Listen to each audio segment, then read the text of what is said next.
Hey YouTube, Martin Webb, 3 Eagle Randomosity. Thought I'd do you a little video today. Some of it I'm going to be reading to you from what I printed off the internet, and some of it I'm going to be telling you from first-hand experience. What I wanted to talk about, today's the first day of spring. If you've not seen ticks yet, you're going to be seeing them pretty quick. So what I wanted to talk about was the Lone Star tick and the disease that it carries. Now here's a picture of it that I'd printed off the internet.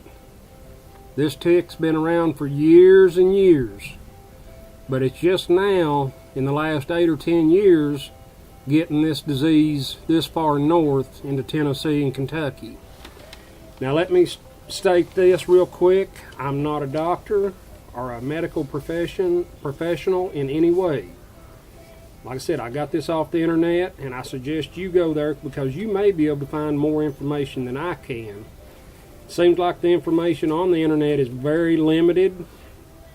A lot of what I've learned from first-hand experience. This tick, from what they say, does not produce the Lyme disease, but the best I could figure out, it does produce the Rocky Mountain Spotted Fever disease and another disease that I only know as the Lone Star tick disease. Basically what that does, if you get it, now just because you get bit by it don't mean you're going to get the disease. Some do and some don't. I've been bit by those types of ticks many times, and I've had Rocky Mountain Spotted Fever, but I personally have never had the Lone Star tick disease. But I know somebody that does. I know several people that do. Doctors are real slow to recognize this disease for whatever reason. Probably because it's just now getting predominant in in Tennessee and Kentucky. It's fairly common throughout the south and eastern half of the United States. What the tick bite triggers an immune system response, and in that high alert state the body perceives the sugar the tick transmits to the victim's bloodstream and skin as a foreign substance, and it makes antibodies. That sets the stage for an allergic reaction the next time the person eats red meat, beef. The type of sugar that it attacks is in the beef, and that's where that comes in. Most people that get this Lone Star tick disease, they carry an EpiPen now because it can put you into anaphylactic shock. At the very least, it might just make you sick at your stomach, throw up, and so on and so forth, but it can put you into anaphylactic shock. They say the meat allergy does not seem to be lifelong, but it can be brought back by another tick bite. Let's see, what else have we got here? What happens, the tick injects spit into your body when it bites you. When this occurs, your body develops antibodies to a carbohydrate in the tick spit that is known as alpha-gal, a carbohydrate that is also present in red meat. The reaction tends to occur within 3 to 6 hours after eating the meat and can range in severity from mild hives and itching to full-blown anaphylactic shock. The red meat tick connection was first discovered when researchers were trying to determine why a certain cancer drug was causing severe allergic reactions in people in the southern states. As it turns out, the sugars in that drug are also present in beef, pork, and cow's milk. So you have to be careful with any type of meat you eat. So far it seems fish, chicken, and turkey seem to be the 3 safest meats.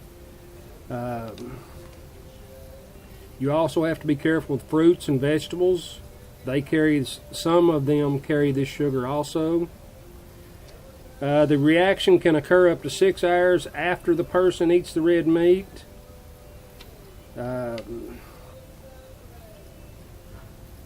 Like a hamburger, for example. Like I said, doctors are slow to recognize it just because it's not that common in this area yet. I know someone, she got bit probably 3 years ago, I guess, and several times she's been hospitalized. Luckily, her doctor is a really good doctor, and he tends to think outside the box. He studies a lot all the time, trying to find out new things to help his patients with. So he was able to catch hers relatively quick. Her entire diet had to change. Even things she can eat, she has to limit the portions because it could raise her histamine levels through the roof. Her entire family has had to change their diet. Apparently, if her husband ate red meat, he could pass it through her to her through kissing or whatever. Therefore, he had to change his entire diet to match hers. They don't have any kids right now, but if they did have kids at home, the kids' diet would change as well, because it's not, the person who's sick cannot cook separate meals for the family. So even kids would have to change their diet and be more careful of what they ate. Folks, this disease it's serious. It can kill you in a heartbeat. I personally don't know anyone that's died from it. I do know people who have been hospitalized several times. It's just something you've really got to take serious. And with tick season coming on now, if you're a homesteader, a farmsteader, a farmer, hunter, fisherman, whatever, if you're outside and you're mowing the grass, good chance you're going to come into contact with these ticks. And like I said, not just because you get bit with the tick don't mean you're going to get the disease. But if you get bit by the tick and then you eat something and you get sick, wait a few days. Make sure it's not a cold or a flu or something. Try that food again. If you get sick again, go to your doctor and tell him or her that you need to be checked for this. The faster you get it checked, the better chance you have of coming out ahead on it. Like I said, it's not well known this far north. Further down south from Tennessee, they've dealt with it longer, they've dealt with it more, so they do have some more experience with it. But up here, Tennessee, Kentucky, it's just not been around that long, so the doctors are not aware of it.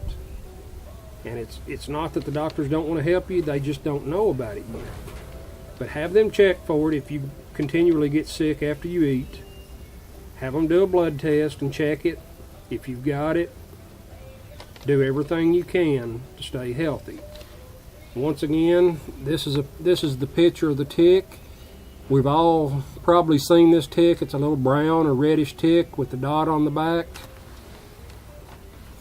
Do everything you can to try not to get this, but if you do everything you can to stay healthy. Folks, life is made of choices, and the choices you make determine the life you live. Until next time, stay safe.